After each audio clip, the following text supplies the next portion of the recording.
sampaikan, kita akan sama-sama berdiskusi tentang profesionalisme keinsinyuran. Bisa kedengaran suara saya? Kedengaran. Sudah bisa kedengaran suara saya? Bisa, bisa.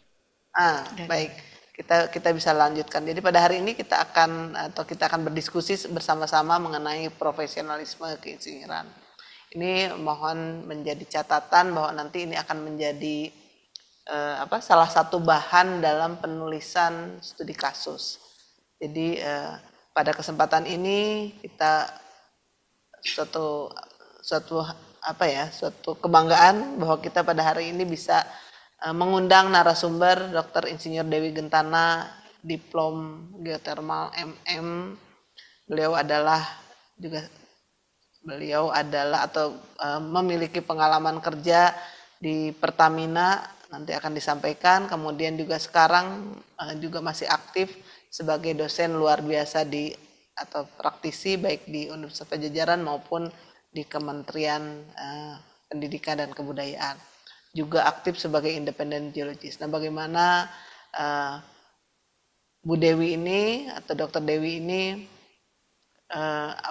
memelihara profesionalismenya sehingga bisa mengembangkan baik dalam keprofesiannya dalam bekerja maupun juga menyelesaikan studinya atau terus mengembangkan keilmuannya dari S1 kemudian mengambil diplom geothermal mungkin ya, kemudian S2-nya juga mengambil MM dan S3-nya mengambil doktor geologi serta juga beliau juga telah menyelesaikan studi untuk program profesi insinyur. Baik, kita beri kesempatan untuk Dr. Insinyur Dewi Gentana untuk menyampaikan atau memaparkan bagaimana kiat-kiat untuk menjalankan keinsinyuran dengan profesional. Silakan. Terima kasih. Assalamualaikum warahmatullahi wabarakatuh. Selamat pagi, salam sejahtera untuk kita semuanya.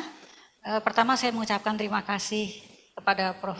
Wijaya yang sudah memberikan kesempatan kepada saya. Juga terima kasih kepada bapak-bapak dan ibu-ibu ataupun akang, teteh biasa kita panggil ya Bu ya, saya Prof ya. Karena kita di Sunda gitu kan, yang sudah berkenan hadir dalam forum ini mungkin kita bilang sebagai sharing session aja. Jadi bukan pembelajaran, mungkin kalau untuk saya ini sharing session. Dan kebetulan saya bergeraknya pengalaman saya itu di bidang panas bumi. Sehingga yang saya sampaikan di sini adalah kompetensi geosains dalam mendukung pengembangan panas bumi. Mungkin ini bisa sebagai enrichment pengkayaan saja untuk pengkayaan. Jadi walaupun nanti di sini tidak yang bidang panas bumi ada oil and gas karena sebetulnya secara operasionalnya ya relatif sama, hanya mungkin objeknya yang berbeda. Kalau oil and gas itu mungkin kalau biasa kita sebut itu soft rock gitu kan. Tapi kalau biasanya kalau panas bumi kita sebut adalah hard rock gitu kan. Iya. Lalu boleh silakan disampaikan, dilanjutkan Pak. Tadi mungkin ini tidak harus dibacakan lagi ya, karena sudah disebutkan tadi oleh Prof. Memang pengalaman kerja saya di Pertamina itu 30 tahun, 5 tahun itu di unit Business Development, Upstream Direktorat Pertamina Persero, ini menangani bidang alternatif energi. Kemudian 25 tahun di PT Pertamina Geothermal Energy menangani bidang geoscience, HSSE, Joint Venture, Security, Supply Chain, dan HRD Management. Dan terakhir diperbantukan sebagai Senior Advisor kepada Direktur Operasi di PT Pertamina Geothermal Energy. Sampai saat ini saya dari mulai 2016 sampai saat ini alhamdulillah saya dipercaya oleh Unpad dan juga oleh Dikti menjadi dosen praktisi yang berkolaborasi dengan Fakultas Teknik Geologi Universitas Padjadjaran dan sebagai independent geologist di bidang panas bumi tentunya. Ini saya sebagai reviewer untuk studi prakelayakan, kemudian juga untuk uji tuntas teknis, technical due diligence untuk proyek-proyek panas bumi terkait dengan pendanaan dari World Bank dan juga beberapa kali melakukan sebagai reviewer untuk jurnal Scopus di IJOG. Mungkin sekilas riwayat singkat yang bisa disampaikan. Kalau kita lihat apa sih insinyur itu definisinya, gitu kan? Pengertiannya insinyur, sebagaimana diketahui, insinyur itu suatu gelar profesi ya. Gelar profesi seseorang yang ahli di bidang keinsinyurannya. Sehingga dengan adanya lulusan profesi insinyur dan standarisasi insinyur, diharapkan para insinyur ataupun profesional insinyur itu dapat mendukung ataupun menjawab kebutuhan pembangunan yang diadakan di Indonesia. Nah, kemudian sejak tahun 2002, di mana PII itu sudah menjadi keanggotaan dari persatuan ataupun asosiasi yang ada di internasional, seperti yang dilihat di sini ada di WFEO, kemudian ada di AFEO, ada di FEISEAP ya, ini Federation Engineering Institute Southeast Asia and Practice, kemudian ada juga yang di Association of Engineering Education Southeast Asia and Pacific, kemudian sehingga dengan menjadi anggota yang sudah berkelas internasional, ini juga diharapkan dengan adanya standar kompetensi insinyur ini dapat menjawab kebutuhan baik secara nasional maupun secara internasional, secara global, dengan adanya insinyur-insinyur profesional yang memiliki kompetensi sehingga dapat bersaing dengan insinyur-insinyur yang dari luar negeri. Kemudian dalam melakukan peranannya, di sini ada landasan dasar dan sikap dan tata laku yang harus dilakukan insinyur, yaitu kode etik insinyur menurut DK 2021. Kalau dulu kan namanya Catur Karsa ya, tetap Catur Karsa ini ya waktu yang pertama. Sekarang sudah kita ini yang terbaru, kita mengikuti kode etik di 2021. Ini merupakan seperangkat prinsip panduan yang menetapkan standar perilaku dan pedoman moral bagi insinyur dalam melakukan pekerjaannya, dan mewajibkan bagi para insinyur itu untuk mengikuti kode etik profesional untuk melindungi masyarakat dan memastikan melakukan layanan dengan cara yang jujur. Kemudian tentunya ini mempunyai tujuan bahwa dipersyaratkan seorang insinyur itu untuk mengikuti kode etik, yaitu ingin menunjukkan bahwa cara penerapan prinsip-prinsip moral dan etika dalam praktik insinyur profesional. Jadi dalam keseharian kita harus bisa menerapkan kode etik insinyur itu. Barangkali seperti itu. Kemudian lanjut, kemudian lalu kode etik insinyur menurut Kay, kalau kita jabarkan ini ada 6 poin. Itu adalah perilaku profesional insinyur itu harus mengutamakan keluhuran budi K3 dan kemaslahatan masyarakat serta lingkungan. Mungkin K3 ini sudah tidak ini lagi ya, kesehatan, kemudian ya untuk keselamatan kerja ya. Kemudian beraktivitas hanya di bidang kompetensinya. Jadi kalau kita tidak di bidang kompetensinya, kalaupun itu ada yang menawarkan, ya kita jangan. Misalnya saya pernah ditawari, ini langsung aja ya Prof ya, ditawari untuk mengerjakan yang bersifat bukan panas bumi. Nah, bersifat. Saya bukannya tidak bisa, sekarang kan gampang. Ya, kalau untuk hard kompetensi gampang, kita tinggal bisa klik. Tapi saya dengan menyatakan, saya minta maaf walaupun itu bisa, Ibu bisa, tapi kita harus menjaga kode etik. Jadi kita hanya berpraktik sesuai dengan bidang yang kita tangani. Kemudian menyatakan pendapat secara objektif dan kebenaran secara menyeluruh. Kemudian bertindak sebagai pihak yang jujur kepada pemberi tugas ataupun kemudian pemberi pekerjaan. Siapapun yang memberi pekerjaan, misalnya saya dipekerjakan Kebetulan saya di PT Geoenergi sekarang sebagai expert geothermal expert atau senior geologis. Kemudian saya membantu untuk uji teknik due diligence dengan SMI. Nah, kebetulan sama-sama itu alumni waktu di New Zealand. Tapi saya tidak bisa. Kemudian kemudian saya merubah data atau tolong yuk dibikin bagus, ya tidak bisa seperti itu ya Prof ya. Kemudian menghindari adanya perbuatan yang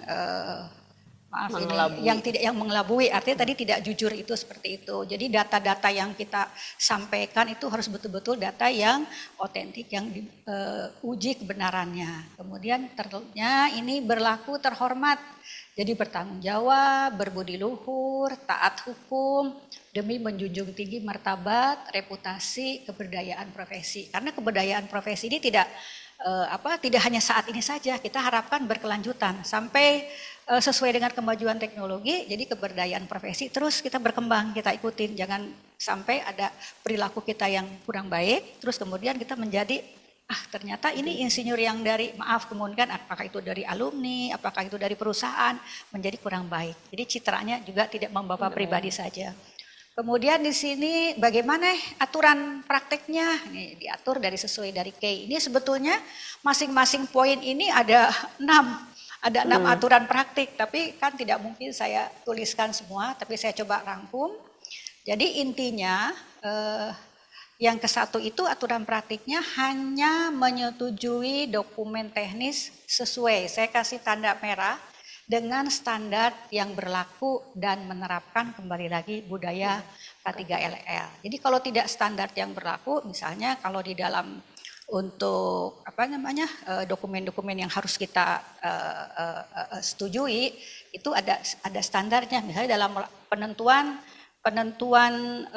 untuk reservoir, kemudian untuk perhitungan estimasi cadangan, itu standar yang berlakunya apa. Jadi metodologi yang dipakainya juga itu harus sesuai.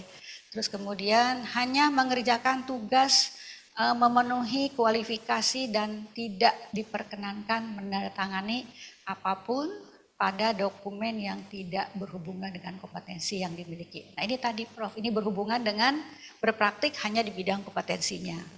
Kemudian juga di sini bersikap objektif dan jujur dalam pernyataan dan membuat laporan memasukkan segenap informasi.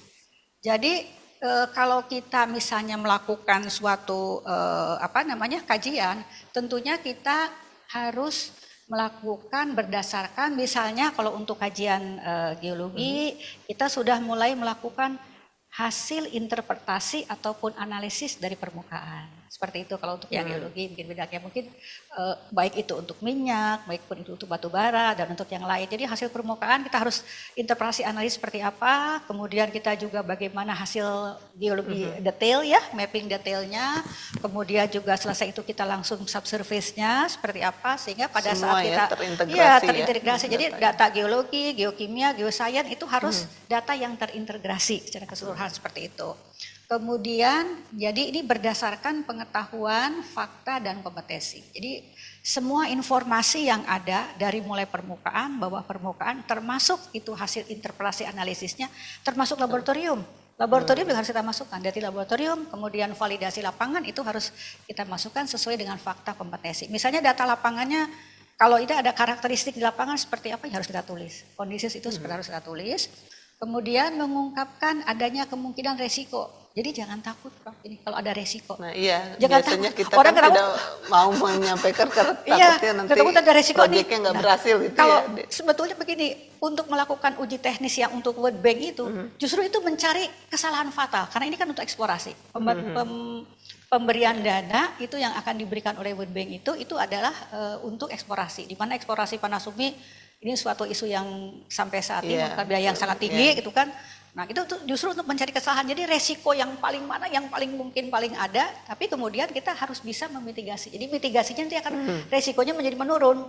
Jadi yang tadinya misalnya inherent resiko inherent, kemudian setelah kita mitigasi menjadi menurun, menjadi residual resiko seperti itu. Jadi kita harus kemungkinan resiko seperti apa. Kemudian menghindari perbuatan yang mengelabui, ya tadi itu tidak memasukkan data dan menjaga. Nah ini saya tulis menjaga soliditas tim. Jadi walaupun kita mempunyai kompetensi, kemudian yang punya keahlian lah dan lain-lain, tetapi kita juga di dalam bekerja kan tidak hanya bersifat tidak bersifat sendiri. Jadi walaupun di sini, jadi geothermal resources ataupun mungkin migas resources ini merupakan ujung tombak. Ujung tombak untuk uji tuntas yang selanjutnya. Apakah nanti keekonomian, kemudian apakah itu lingkungan, ya, kemudian apakah nanti penentuan cadangannya. Kalau geothermal resourcesnya salah gitu kan, berarti nanti ke yang lainnya juga keekonomiannya akan menjadi salah kesananya ujungnya, jadi menjadi ujung tombak. Jadi kita harus menjaga soliditas sehingga nanti pada saat data terintegrasi, katakanlah seorang ahli geologis, kemudian ahli geologi dan ahli geokimia. Nah, kemudian dia harus saling mengkolaborasikan data.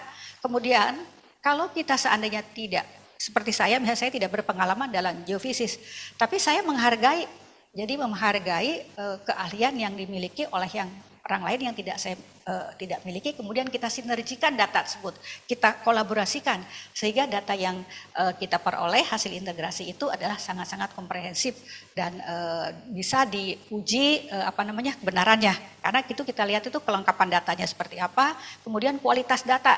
Kualitas data tentunya kita lihat kualitas assessment dan quality controlnya, kecukupan datanya juga kita lihat, kemudian metodologi yang dipakai di geoscience itu juga kita harus kita pakai seperti itu. Metodologinya dipakai yang metodologi yang lama. Nah, jadi ada scoringnya, Prof. Jadi ada scoring kalau gini, metodologi kita ada scoring untuk penilaian uji tuntas itu. Kalau seandainya dia scoringnya 0, kita bisa mengatakan proyek itu tidak layak. Tapi datanya nggak ada, nggak boleh juga. Ini nggak layak nih, belum apa-apa. Padahal kita belum melakukan, harus dibuktikan. Iya, kemudian kita ada scoring yang namanya scoring 2. Dia sudah ada metodologi, sudah ada penelitian pendahuluan, tetapi masih metodologi yang lama. Kemudian kalau yang itu yang ke-1, kemudian yang kedua sudah ada metodologi, sudah ada data yang terbaru, tapi masih ada perlu data-data yang klarifikasi. Misalnya dalam penentuan konseptual model tidak cukup 1, kita membuat alternatif yang kedua, yang ketiga. Nah, yang paling diinginkan itu adalah yang 3, metodologi cukup, datanya cukup, kemudian kelengkapan dokumennya juga cukup. Kemudian di sini tidak menawarkan, nah ini saya kasih gambar ini, Pak. Jadi Prof, maaf ya, itu kadang-kadang orang kan begini, tidak, harus tidak tuh begini Prof dua-duanya. Jangan sampai, tidak, nah, kan, nggak boleh maaf. Tidak. Jadi ingat ya, profesional insinyur itu harus sangat berbeda, ya menjaga integritas. Jadi di situ ya. Jadi di sini tidak memberikan ataupun menawarkan berupa hadiah secara langsung, tidak langsung yang akan mempengaruhi pekerjaan. Jadi tidak ada keberpihakan kepada pihak lain, kan nanti akan terganggu nanti kalau kita menerima hal-hal yang seperti itu.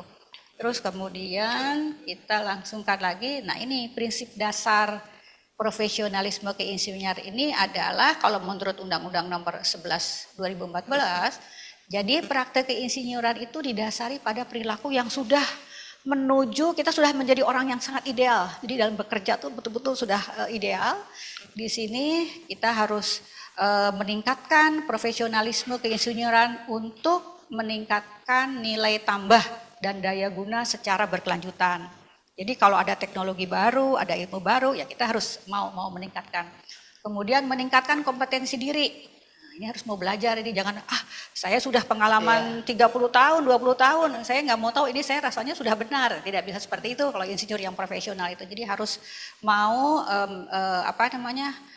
meningkatkan kompetensi diri, bekerja menerapkan ini sering orang mendengung-dengungkan ini good engineering practices dari zaman saya dulu kuliah kerja itu seperti apa? Sebetulnya ini suatu serangkaian spesifikasi, standar, kemudian rekayasa engineering itu harus menjadi satu dan keberdayaan gunaan profesional. Kemudian patuh. Nah, tadi ada good engineering practice ini patuh terhadap regulasi operasional, kesehatan, keselamatan kerja dan lingkungan ketiga, kemudian memberikan pendapat ini ataupun masukan, rekomendasi secara maksimal. Jadi kita kalau tadi memberikan pendapat itu kita ada dasarnya setelah sudah melakukan analisis studio, sudah melakukan analisis lapangan, sudah melakukan analisis laboratorium, kemudian sudah juga kita mengkompilasi data tersebut, permukaan, subsurface, jadi harus secara maksimal.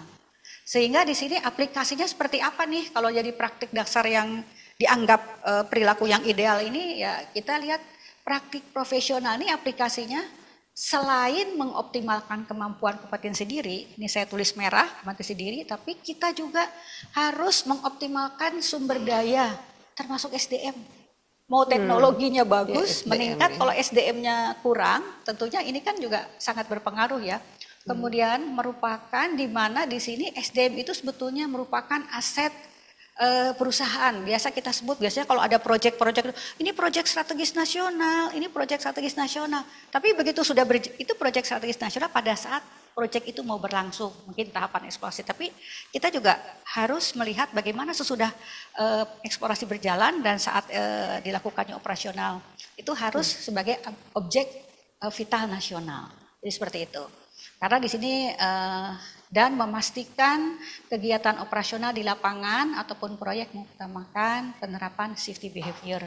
Jadi semua pekerja harus sangat patuh, seluruh pekerja juga dalam setiap kegiatan menerapkan safety behavior, sehingga sesuai tujuan perusahaan, biasanya di oil and gas atau perusahaan-perusahaan batu bara, saya rasa juga sama, itu kita sangat-sangat mengharapkan zero accident, tidak ada kecelakaan yang zero accident itu fatal. Mungkin ada kecelakaan tetapi tidak yang fatal sampai meninggal dunia. Kemudian tadi dengan mengembangkan ataupun mengoptimalkan resource termasuk SDM semuanya, jadi kita harus dilakukan optimalisasi sumber daya. Di sini adanya penyelarasan keilmuan dalam tim lintas kompetensi.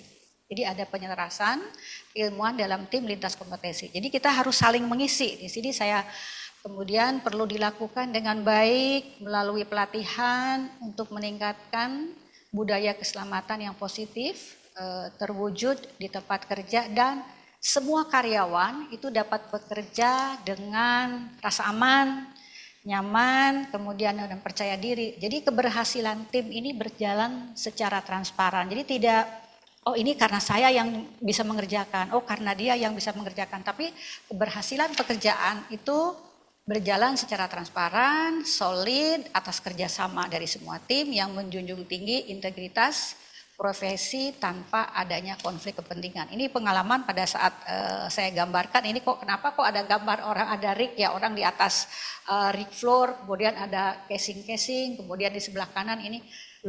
Pada saat pengalaman kita sebagai well site geologist, kita tidak bisa berdiri sendiri, kita harus bekerja sama dengan di sana ada engineer, biasanya sebagai ahli teknik lapangan, kemudian ada orang bor yang memang dia driller, orang pengebor yang memang ahli untuk melakukan pengeboran, kemudian ada site superintendent yang mengawasi kita kerja semua, dan semuanya harus patuh kepada masing-masing SOP ataupun K3LL. Jadi kalau orang drilling mungkin orang driller itu, wah ini saya lebih cepat nih, pengen cepat selesai gitu kan. Padahal kita kalau eksplorasi butuh data, kita perlu data. Jadi kita harus mengkomunikasikan. Kita kan punya prognosis pemboran. Saya mau set casing di sini, saya mau ngambil cutting atau batuan di sini, coring di sini. Jadi kita harus sampaikan. Jadi prognosis yang kita sampaikan harus inline, harus sama. Jadi sehingga nanti orang ATL juga akan melihat seperti apa kalau mau melakukan pemboran miring, di mana KOP-nya, di mana. Jadi kita harus sama-sama bekerja sama. Seperti itu, jadi harus keberhasilan kerja itu atas soliditas yang sangat tinggi yang dilakukan oleh insinyur profesional. Kemudian, nah ini kita mulai bicara tadi, mengembangkan kompetensi. Kalau kita lihat ini definisi kompetensi ini apa, kita harus paham di sini. Jadi sebetulnya kompetensi itu indikator. Jadi indikator perilaku dengan pengetahuan. Jadi di sini adalah kumpulan perilaku, motivasi, sikap, pengetahuan, keterampilan, dan karakter pribadi lainnya yang dibutuhkan dalam melaksanakan suatu proses. Jadi kalau kita lihat kompetensi itu bukan jabatan ya. Jadi kemampuan melaksanakan jabatan. Jabatannya, saya punya jabatan misalnya tadi former sebagai manajer atau sebagai vice president, berarti dia kompetensi. Belum tentu kalau kita nggak melakukan, itu harus kita kemampuan bagaimana melaksanakan jabatan. Kemudian apakah dia juga sebagai alat? Bukan, tetapi kita kemampuan mengelola alat ataupun peralatan. Terus kemudian sertifikasi, sudah punya sertifikasi berarti sudah berkompeten nih. Nggak bisa juga kemampuan untuk menggunakan sertifikasi tersebut. Tetap bagaimana? Ya, untuk melaksanakan Kan kita kan ada IPP gitu kan, kemudian ada IPM, ada IPU, itu kan ada langkah-langkahnya. Bagaimana kita untuk menaik satu jenjang itu kan kita harus bisa sesuai dengan mengembangkan diri ya di situ ya. Kemudian kemampuan, jadi sebetulnya ini aktivitas, bukan satu aktivitas. Jadi kemampuan melaksanakan serangkaian aktivitas. Di sini dilihat ya, tentunya ini sikap-sikap profesional insinyur yang sangat mendasar, harus disiplin, kemudian harus konsisten kita harus berdiri tegak ya, harus seperti itu, kita atur aturan ya seperti itu. Kemudian mau terus belajar, kemudian bertanggung jawab. Jadi memiliki rencana dan tujuan. Jadi kita punya mimpi. Saya rencana mau ke depan mau seperti apa tujuan, besok saya mau ada mau ngambil coring contoh batuan, jadi apa yang harus saya lakukan gitu kan. Terus kemudian menghargai waktu, ini sangat-sangat menghargai waktu, itu betul-betul harus kita perhatikan. Kemudian menambah relasi. Nah ini menambah relasi, kembali lagi hubungan kita menjaga soliditas. Jadi kita jangan takut bersaing dengan relasi yang teman kita bekerja, karena masing-masing punya kompetensi seperti itu. Terus kita juga menambah relasi tidak dengan setempat yang sejajar saja, dengan bawahan kita juga kadang-kadang itu harus relasi. Jadi jangan tahu, wah punya bawahan pintar nanti saya tersaingi nih. Justru kita harus bangga punya bawahan pintar, karena kadang-kadang yang tidak kita ini mereka overlook, dia malah bisa melihat gitu kan. Kadang-kadang punya bawahan nih bandel sekali. Jadi saya pernah punya pengalaman, ada yang dikasih nih bawahan, katakanlah dia tidak cocok dengan semua orang. Saya bilang sini kasihin ke saya aja. Jadi lebih baik bagaimana kita mengkomunikasikan dengan baik. Kemudian mempertimbangkan tentunya ini masukan-masukan tentunya dari orang lain. Nah, kalau kita lihat di sini kita ada karir sukses di sini. Kalau kita bagaimana sih untuk menuju sukses? Memang untuk menuju sukses itu tidak ujug-ujug dari bawah terus langsung sukses gitu kan. Jadi ada suatu proses di sini, ada proses bagaimana ini sesuai dengan level kompetensi yang dimiliki. Ini ada level kompetensi yang dimiliki, kita lihat di sini. Jadi ada level yang namanya awareness di sini. Level awareness ini level yang misalnya masih ini tahap masih berpikir. Jadi orang itu bekerja, jadi seorang ini bekerja hanya berdasarkan, dia sudah benar bekerja tetapi berdasarkan instruksi ataupun secara deskriptif saja. Kemudian maju ke menganalisis, bagaimana dia sudah menganalisis, dia sudah bisa merencanakan. Jadi yang bersangkutan ini mempunyai kompetensinya sudah masuk ke fundamental aplikatif. Jadi yang bersangkutan dia sudah bisa mengerjakan dengan metode yang bagus. Kalau mahasiswa mungkin kalau deskriptif ini masih awareness, dia melakukan deskripsi batuan. Nah, kan udah ada standarnya, sudah betul, tapi instruksi seperti itu. Tapi kalau sudah fundamental analisis, dia sudah melakukan analisis petrografi. Nah, dia bisa melihat zoning di mana, kemudian ini plagioklas seperti apa. Dia sudah mencoba-coba melakukan beberapa metode untuk melakukan analisis. Nah, sedangkan kalau udah sampai skillful, ini skillful analisis ini sudah melakukan dan kemudian sudah dia mencoba, kemudian melakukan dan melakukan lagi. Jadi dia sudah ada yang bersangkutan itu sudah mau ada tantangan, ada challenge. Jadi saya malah mau tergerak. Ini kalau metode ini seperti ini bagaimana ya? Oke, saya coba lagi. Seperti hipotesis dalam itu kan, hipotesis kan tidak satu ya Prof ya. Kalau kita sekolah itu hipotesis itu ada 3. Kalau yang ini sebagainya ini salah, bagaimana apakah harus dibuktikan dengan yang lain, hipotesis seperti itu. Kemudian nah ini yang paling dibutuhkan oleh perusahaan itu biasanya itu sudah mastery ini sudah terus berusaha sambil dia juga mengevaluasi diri. Jadi setelah mengevaluasi tindak lanjut lagi, perbaikan lagi. Nah ini udah, nah orang jadi justru bukan berarti bahwa bukan terus saya udah master ini, saya sudah manajer cukup bisa memanage aja, gitu kan? Nggak bisa, justru kita harus naik. Saya sudah perbaikan berkelanjutan. Jadi kompetensi itu harus berkelanjutan. Bukan ya begitu. Kemudian kita lihat sukses profile seseorang itu seperti apa. Jadi yang pertama dilihat, ini kita lihat kalau yang lihat dari ke bawah ini kita sebetulnya dimensinya itu apa? Personality, kemudian kita lihat juga di sini who I am, siapa sih saya ini? Inventory seperti dilakukan sekarang tadi saya dengar ada Unpad sudah mulai melakukan assessment ya. Nah kita melihat ini saya nih siapa nih? Potretnya tuh seperti apa? Kalau masuk kerja di Pertamina itu mungkin ada yang namanya TPA ya, Tes Proficiency Academy itu kan dilihat kan. Jadi sebetulnya bukan pengetahuannya yang dilihat. Jadi bagaimana personality kita tuh seperti apa? Personality. Jadi potret kita nih seperti apa? Orang ini bisa diajak kerja sama? Tidak gitu kan. Mungkin pada saat dilihat pertama, waduh ini IPK-nya 4, IPK-nya ini, terus kemudian, tapi dilihat portretnya, produktivitasnya seperti apa, apakah dia bisa bekerja sama, apakah jadi tapal kuda, apakah dia kemudian di usia sekian, kemudian semua itu dilihat, jadi seperti itu. Kemudian bagaimana nih organizational knowledge-nya, nah, what I know, tadi who I am baru menjustifikasi siapa diri kita, apa sih yang saya ketahui. Nah kalau sudah organizational knowledge ini bisa melalui track record selama yang bersangkutan bekerja, institut bekerja, kemudian melakukan itu ya apa namanya karir lainnya, track recordnya seperti apa. Ini jadi yang bersangkutan ini sebagai seorang insinyur ini dia bekerja bukan saja berdasarkan textbook, bukan saja berdasarkan metodologi, bukan saja berdasarkan job desk, tapi dia bisa mengadaptasi atau menerima pekerjaan berdasarkan lingkungan. Jadi dia bisa berdiskusi dengan temannya. Jadi informasi-informasi itulah yang bisa dia menjadikan tambahan kompetensi yang yang dia dimiliki. Kemudian kalau sudah what I have done, udah apa yang sudah saya lakukan, berarti itu sudah betul-betul job experience. Di sini memang memegang peranan di sini ya.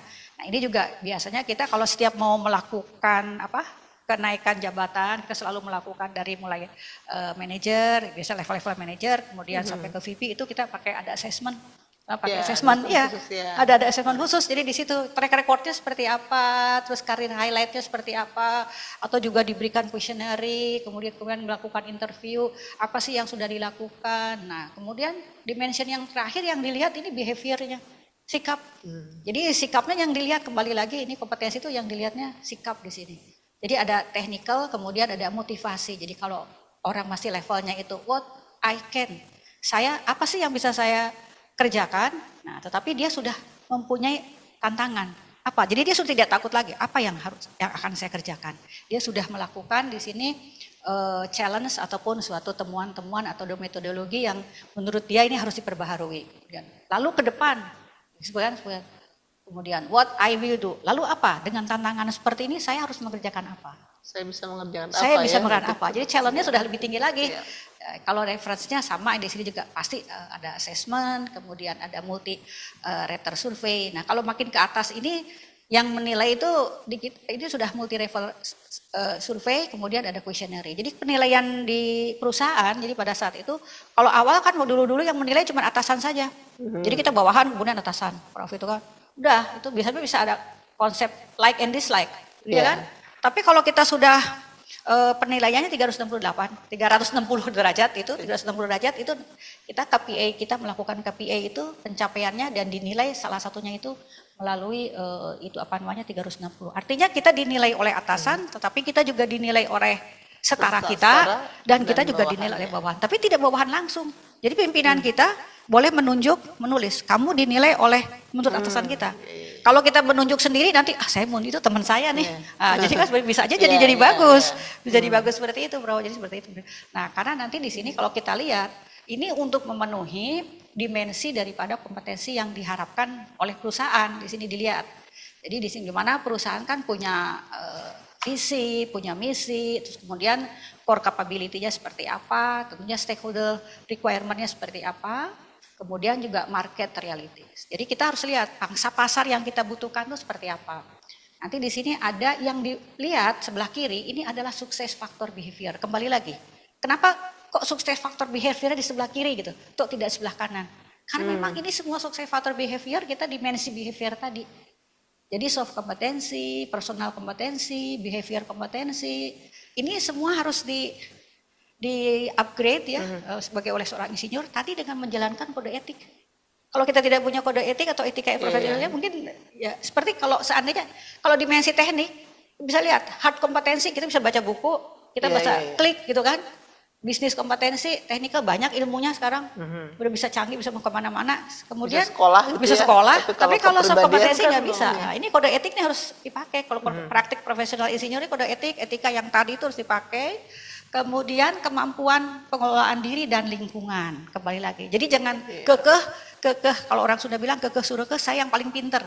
Kita harus bisa mengolah diri, kita juga harus bisa menghargai. Karena tadi di bawah itu justru ada yang namanya organization knowledge. Jadi kita itu pinter itu bukan hanya kita belajar sendiri saja, tetapi sharing ataupun dari lingkungan yang kita kerja sehingga bisa mengoptimalkan hasil kontribusi. Kalau di sini kan mengoptimalkan hasil kontribusi. Sementara kalau yang kanan kemampuan melakukan tugas pekerjaan guna mencapai hasil akhir. Ya udah menyelesaikan tugas saya selesai. Selesai hasil akhirnya sekian. Tapi dia bisa mengoptimalkan hasil kontribusi nggak? Berkontribusi dengan baik tidak? Jadi hard kompetensi itu memang hanya atribut lah, atribut ya. Jadi bisa kita ambil, bukan merendahkan, tapi dia harus saling, makanya saya kasih gambar orang, jadi harus bersalaman. Tetapi kembali lagi, tentunya ini pengelolaan orang, kita kemudian komunikasi dan renegosiasi, kemudian pengambilan keputusan, di mana kalau udah posisi-posisi tinggi ini kan sifatnya bukan level teknis lagi, dia sudah entrepreneurship ya, sudah level entrepreneurship, jadi di situ kan sudah ada yang namanya strategi bisnis, negosiasi. Nah kemudian di sini yang teknikalnya manajemen aset, manajemen properti, ini land title and ownership, biasanya itu hubungan dengan status perusahaan. Ya. Kemudian kalau kita lihat ini ada gambar hijau, jadi ini namanya kompetensi dan HRD piramid. Memang kalau lihat kompetensi piramid yang paling tinggi itu namanya piramid segitiga behavior. Kemudian baru di bawah itu knowledge sama skill, kemampuan skill. Yang paling bawah yaitu personality sama attitude.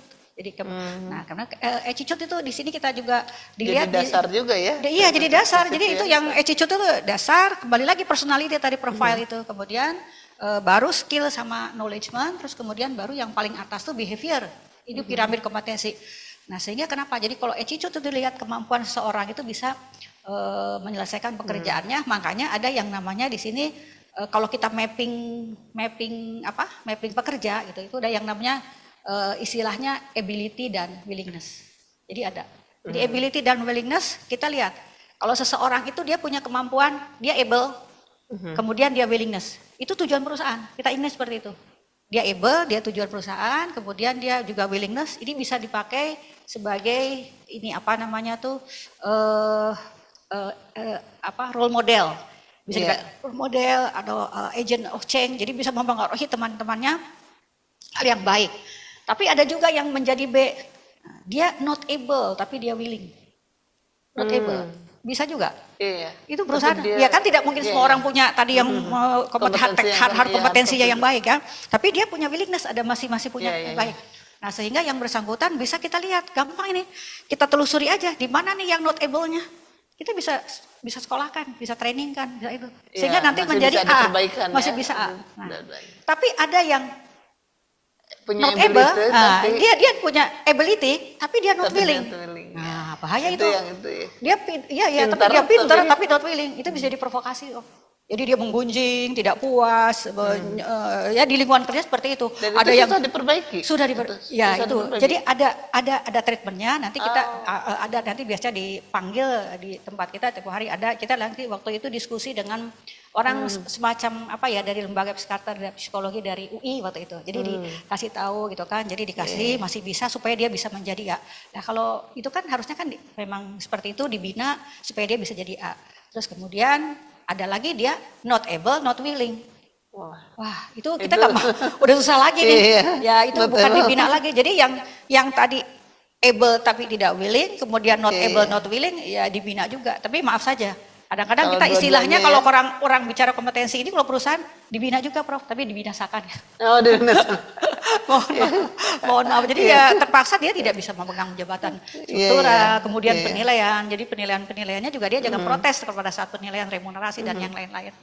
Kemudian kita sampai, nah ini yang terakhir. Jadi memang kita pernah melakukan penyusunan. Ini mungkin dasar yang harus dimiliki ya untuk seorang geoscience itu. Di sini ada yang namanya major skill. Di sana major skillnya. Jadi di sini masih regional geologi kompetensi. Ini semua skill grupnya juga dibagi-bagi. Jadi ini ada yang bersangkutan ini sudah bisa melakukan studi semuanya berdasarkan data regional, kemudian data studio. Jadi dari data studio, data regional sampai perhitungan semuanya berdasarkan masih konseptual. Jadi kalau kita masih hipotesis jadi dihitung, tapi dia sudah bisa menghitung berapa reservoir estimasi berapa sudah dihitung. Jadi semua itu berdasarkan pekerjaan studio. Tapi ini yang kedua kalau udah geoscience operation kompetensi, dia sudah harus bisa melakukan operasi, ya. Jadi operasi dia di well site geologi. Jadi data-data geologi detail ini.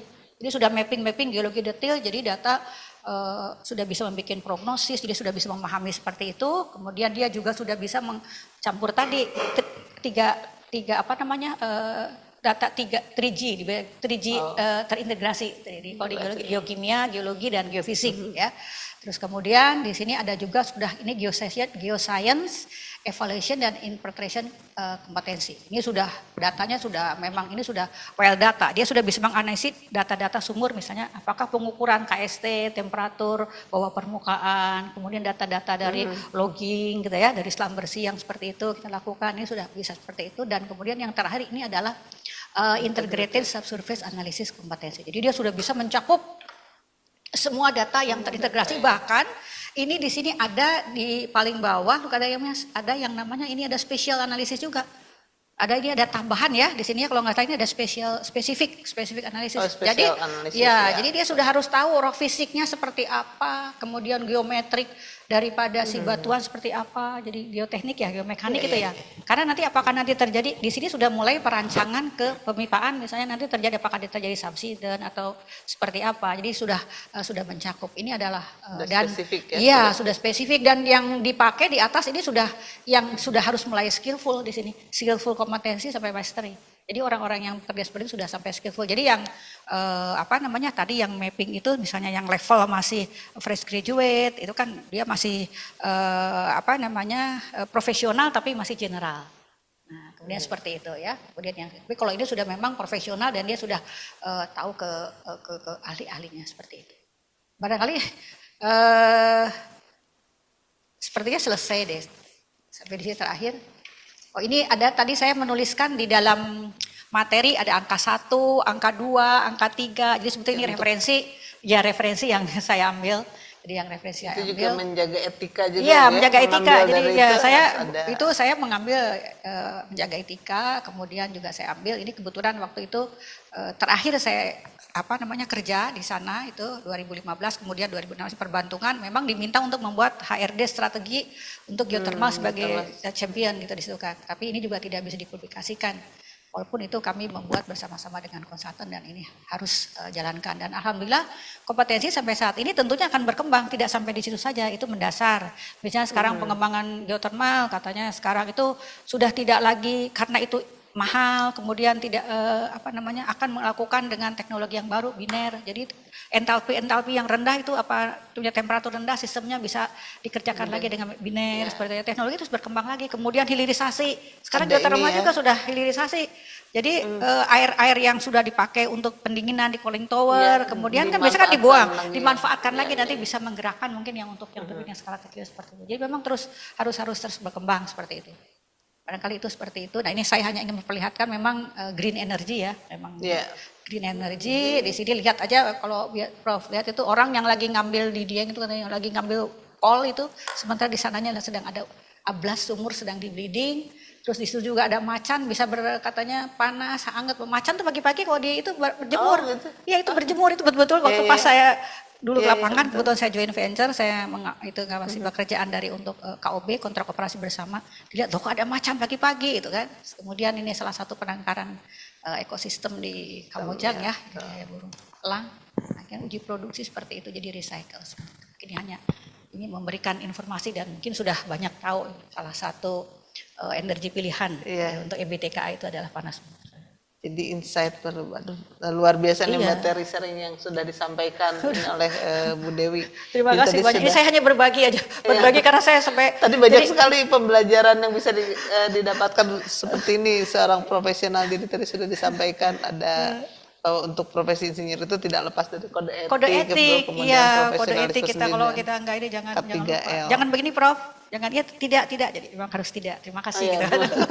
Kemudian tadi sudah sampaikan juga scoring bagaimana harus cara bekerja scoring metode seperti itu. Ini soliditas. Kemudian yang menarik tadi ada perilaku insinyur itu jadi harus profesionalisme, kemudian harus meningkatkan terus. Jadi kata kuncinya tuh meningkatkan. Jadi bukan melakukan tapi meningkatkan dengan tadi ada hilirisasi ya, ada hilirisasi ya. Saya otomatis harus membaca apa itu hilirisasi. Mana tahu tiba-tiba saya dapat proyek harus mengerjakan hilirisasi sebagai dipanggil, ya alhamdulillah ya saya sampai saat ini sama Geoenergi untuk apa namanya reviewer due diligence untuk aspek teknis. Jangan lupa juga harus patuh regulasi dan K3L, kemudian tadi pengelolaan SDM. Pengelolaan gimana SDM. kita berlaku. Karena yang menggerakkan kalau bukan SDM katanya sana nanti, tapi ke depan katanya pakai AI, nggak usah perlu SDM juga. Tapi yang menggunakan AI itu kan orang juga, yang membikinkan orang juga itu.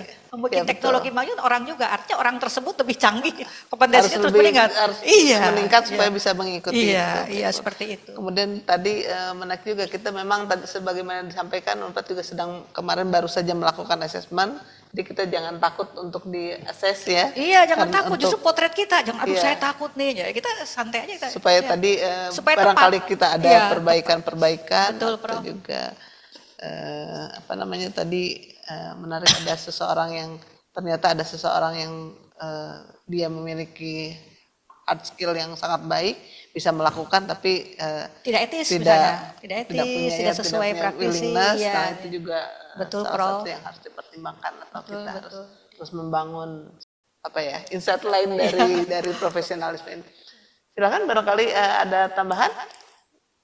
Kalau tidak ada tambahan, saya kira sudah cukup, Bu. Waktu juga dulu. Terima kasih atas sama-sama, sudah Prof. disampaikan, Terima kasih juga semuanya. memperkaya saya, dan juga tentu saja banyak manfaatnya buat untuk mahasiswa juga. Terima kasih banyak, Prof. Mangga.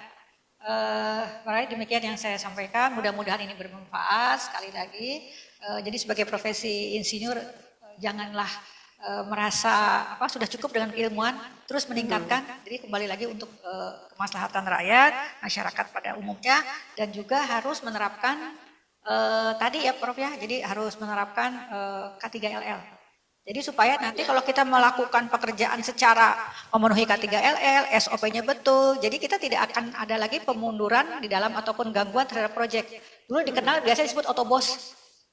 On budget gitu kan, kemudian on schedule, on time, seperti itu kan.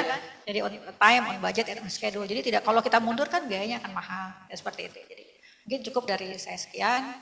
Dengan profesi keinsinyuran ini tentunya akan menambah peluang bagi kita untuk bersaing dengan insinyur-insinyur yang dari internasional. Dengan datangnya mereka ke sini, kita nggak usah khawatir lagi. Tadi lebih sedikit, mungkin dengan adanya profesi insinyur ini kita akan menjadi lebih kuat lagi nih. Kita nggak khawatir lah. Lebih percaya diri. Kita lebih percaya diri dengan. Mungkin dari saya sekian, Prof. Terima kasih, Bu Dewi. Assalamualaikum warahmatullahi wabarakatuh. Waalaikumsalam warahmatullahi. Terima kasih, Bu Dewi. Dengan demikian kita akhiri kuliah pada hari ini. Nanti untuk untuk rekaman atau YouTube-nya, barangkali teman-teman ada yang ingin tadi sedang ada kegiatan, kemudian ingin melihat kembali, akan kita upload pada live Unpad. Saya akhiri perkuliahan hari ini dengan ucapan alhamdulillahirrahmanirrahim. Assalamualaikum warahmatullahi wabarakatuh. Waalaikumsalam. Waalaikumsalam. Waalaikumsalam. Terima kasih Prof. Bu Dewi. Waalaikumsalam. Bu Dewi, Prof.